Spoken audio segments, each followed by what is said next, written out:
the other thing that I did when I quit smoking was, instead of trying to, as well as trying to become a runner, I also joined a gym, because I felt like, well, if I'm going to get in better shape, then I should join a gym. That's just what I should do. So I joined a gym, and I went for a long time, and I really didn't know much about what I was doing. I had a couple of consults, but they didn't really give me the information I really needed, and I just found myself going there and really not enjoying it at all. Just lots of things about it. Just one thing, I'm too busy to spend the time getting there and back, for starters. The membership fee started to get me down, because they're just like never ending. They just never end. As long as you're a member, you're paying. The crowds I felt intimidated by the crowds, and I felt shy in the crowds, and I felt crowded by the crowds. And, I mean, waiting for equipment, and being, there was guys would come over and try and chat me up sometimes, and it just felt like I was there for hours trying to get a decent workout in, because of all the interruptions and all the waits, and trying to, wait for equipment. Then once you got on it, it had a time limit anyway. I think the time limit on the cardio equipment at the gym I went to at the time was 12 minutes. Which is insane.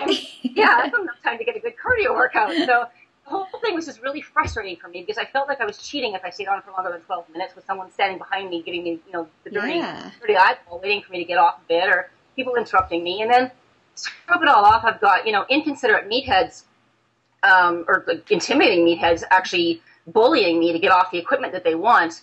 And it was probably not a PG-rated show, but one story, I went and sat down at a bench, and I guess I beat one of the big musclehead guys to this bench. I didn't realize he wanted the bench, but I sat down on it, and as he walked by me, he said to his friend, effing broads, and he didn't use the word effing.